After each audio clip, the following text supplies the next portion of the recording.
പശ്ചിമബംഗാളിൽ ബി.ജെ.പി. അധികാരത്തിലെത്തിയപ്പോൾ സുവേന്ദു അധികാരി മന്ത്രിസഭയിൽ ഓസ്ഗ്രാം മണ്ഡലത്തിൽ നിന്ന് വിജയിച്ച കലിത മാജിയും സത്യപ്രതിജ്ഞ ചെയ്തിരുന്നു. എം.എൽ.എ. ആകുന്നതിന് മുൻപ് ഒരു മാസം തുച്ഛമായ ശമ്പളത്തിന് വീട്ടുജോലി ചെയ്തായിരുന്നു അവർ ജീവിച്ചിരുന്നത്. പ്രതിമാസം 4000 രൂപ ശമ്പളത്തിന് വീട്ടുജോലി ചെയ്തിരുന്ന അവസ്ഥയിൽ നിന്നും ഒരു സംസ്ഥാനത്തെ മന്ത്രിയായി ചുമതല ഏൽക്കുന്നതുവരെയുള്ള കലിത മാജിയുടെ ജീവിതയാത്ര അവിസ്മരണീയമായ ഒരു കഥയാണ്. പടിഞ്ഞാറൻ ബംഗാൾ നിയമസഭാ തെരഞ്ഞെടുപ്പിൽ ബി.ജെ.പി. നേടിയ വൻ വിജയത്തിലെ ഏറ്റവും തിളക്കമാർന്ന നേട്ടങ്ങളിൽ ഒന്നാണ് കലിത മാജിയുടെ വിജയം. ഒരു സാധാരണ വീട്ടുജോലിക്കാരിയായ കലിതയ്ക്ക് പശ്ചിമ ബംഗാളിലെ പൂർബ ബർധമാൻ ജില്ലയിലുള്ള ഓസ്ഗ്രാം മണ്ഡലത്തിൽ മത്സരിക്കാൻ ബി.ജെ.പി. വീണ്ടും അവസരം നൽകുകയായിരുന്നു. പാർട്ടി എടുത്ത തീരുമാനം ഫലം കണ്ടു. 37-കാരിയായ കലിത തൃണമൂൽ കോൺഗ്രസ് സ്ഥാനാർത്ഥി ശ്യാമപ്രസന്ന ലോഹാറിനെ 12,000-ൽ പരം വോട്ടുകൾക്കാണ് പരാജയപ്പെടുത്തിയത്. എനിക്ക് വളരെയധികം സന്തോഷമുണ്ട്. പ്രധാനമന്ത്രി നരേന്ദ്രമോദി എന്നിൽ വിശ്വാസം അർപ്പിച്ചതിൽ ഞാൻ നന്ദിയുള്ളവളാണ്. ഇന്ന് ഈ വിജയം എനിക്ക് അദ്ദേഹത്തിന് സമ്മാനിക്കാൻ സാധിക്കും എന്നാണ് കലിത അന്ന് മാധ്യമങ്ങളോട് പ്രതികരിച്ചത്. പിന്നാക്ക വിഭാഗങ്ങളുടെ വികസനത്തിനായി പ്രവർത്തിക്കുക, എല്ലാവരുടെയും വീടുകളിലേക്ക് നല്ല റോഡുകളും കുടിവെള്ളവും എത്തിക്കുക എന്നതിനായിരിക്കും എന്റെ പ്രധാന മുൻഗണന. യുവാക്കളുടെ പുരോഗതിക്കും സ്ത്രീകളുടെ സുരക്ഷയ്ക്കും വേണ്ടിയും ഞാൻ പ്രവർത്തിക്കുമെന്നും കലിത കൂട്ടിച്ചേർത്തു. 2 വീടുകളിൽ വീട്ടുജോലി ചെയ്തിരുന്ന കലിത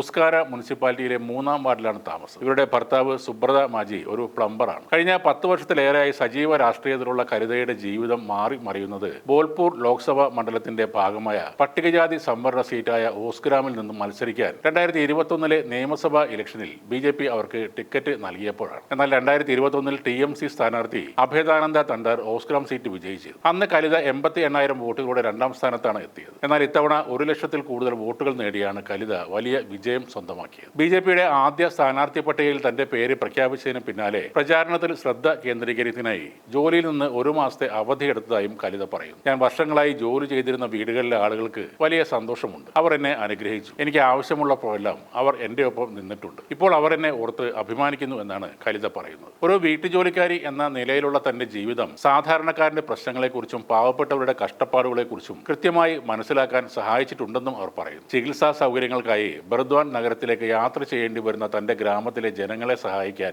ഒരു ആശുപത്രി നിർമ്മിക്കുക എന്നതാണ് തന്റെ മറ്റൊരു പ്രധാന ലക്ഷ്യമെന്നും അവർ പറയും. തലചായ്ക്കാൻ സുരക്ഷിതമായ ഒരു മേൽക്കൂര ഉണ്ടായിരിക്കുക എന്നത് നമ്മുടെ എല്ലാം അവകാശമാണ്. പ്രധാനമന്ത്രിയുടെ PM ആവാസ് യോജന ഞാൻ ഇവിടെ കൊണ്ടുവരികയും വീടുകളും ശുചിമുറികളും നിർമ്മിക്കുകയും ചെയ്യുമെന്നും കലിത മാജി പറഞ്ഞു. ഇന്ത്യൻ രാഷ്ട്രീയ ചരിത്രത്തിൽ തന്നെ പുതിയൊരു വിപ്ലവ അധ്യായം കുറിച്ചുകൊണ്ട് വീടുകളിൽ പാത്രങ്ങൾ കഴുകുകയും തുടച്ചും ഉപജീവനം നടത്തിയിരുന്ന ഒരു സാധാരണ വീട്ടമ്മ ഇനി പശ്ചിമ ബംഗാൾ സർക്കാരിൽ മന്ത്രിയായി തിളങ്ങും. പണക്കൊഴുപ്പിന്റെയും സ്വാധീനങ്ങളുടെയും രാഷ്ട്രീയ ലോകത്ത് താഴെത്തട്ടിൽ ഉള്ളവർക്കും ഉന്നത പദവികളിൽ എത്താൻ കഴിയുമെന്ന് തെളിയിക്കുന്നതാണ് കലിതയുടെ ഈ അപൂർവ നേട്ടം. തങ്ങളെപ്പോലെ വീട്ടുജോലി ചെയ്ത് ജീവിച്ച ഒരു സ്ത്രീ മന്ത്രിയായി സത്യപ്രതിജ്ഞ ചെയ്യുന്നത് കണ്ട് ബംഗാളിലെ സാധാരണക്കാരായ ജനങ്ങൾ ഒന്നടങ്കം വലിയ ആവേശത്തിലുമാണ്. സാധാരണക്കാരുടെ പ്രശ്നങ്ങൾ കണ്ടറിഞ്ഞ് പ്രവർത്തിക്കാൻ കലിതയ്ക്ക് സാധിക്കുമെന്നാണ് അവരുടെ പ്രതീക്ഷ.